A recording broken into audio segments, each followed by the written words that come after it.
I love the way you make me grow. When I'm having a bad day, you make me calm. You tell me that the world is ours to take. With you, everything is possible. Kylie Verzosa, engaged na sa kanyang non-showbiz boyfriend na si Emil Erickson, isang businessman at hindi taga-showbiz. Ipinahayag nila ang kanilang engagement sa publiko nitong February 6, 2026, isang araw bago ang kanyang kaarawan.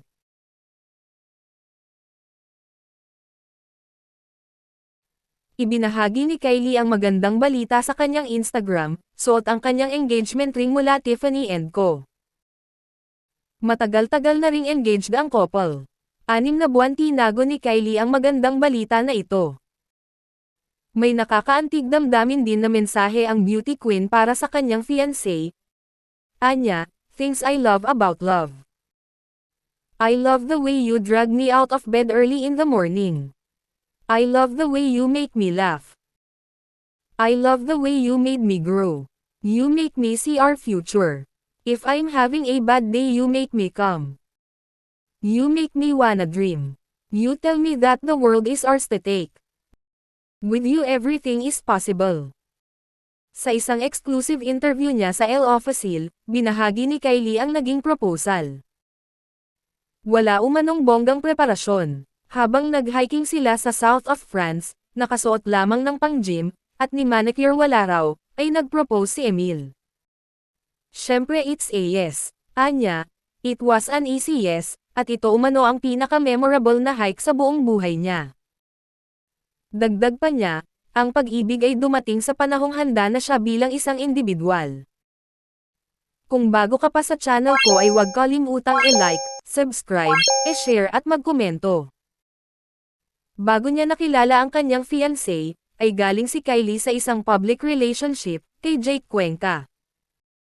Nakita ng publiko kung gaano naging heartbroken si Kylie. Ngayon, sa kanyang kasalukuyang relasyon, mas pinili ng actress businesswoman na maging pribado ang kanilang relasyon. Halos magtatatlong taon na sila, at noong 2024 lang pinakilala ni Kylie ang kanyang non-showbiz fiancé.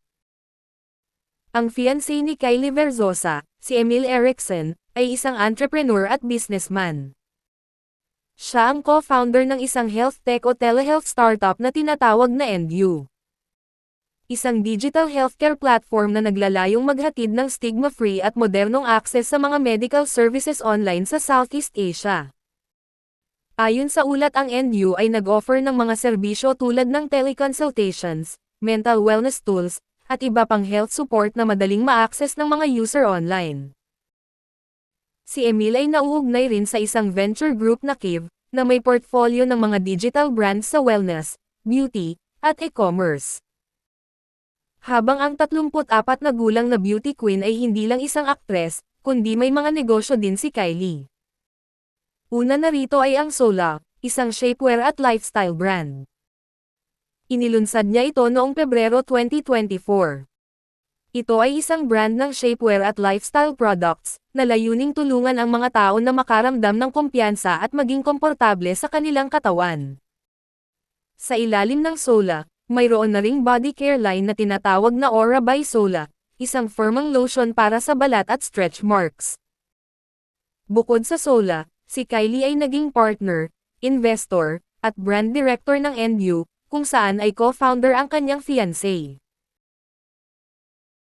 May panibagong podcast din si Kylie sa Spotify na mapapanood din sa YouTube, ang Almost Honest. At may naipundar na rin na villa sa Italy ang beauty queen. Halos lahat ay nasa kanya na, kaya nasa tamang panahon na rin si Kylie upang bumuo ng pamilya. Things I love about love. I love the way you drag me out of bed early in the morning. I love the way you make me laugh. I love the way you make me grow. You make me see a future. When I'm having a bad day, you make me calm. You make me wanna dream. You tell me that the world is ours to take. With you, everything is possible.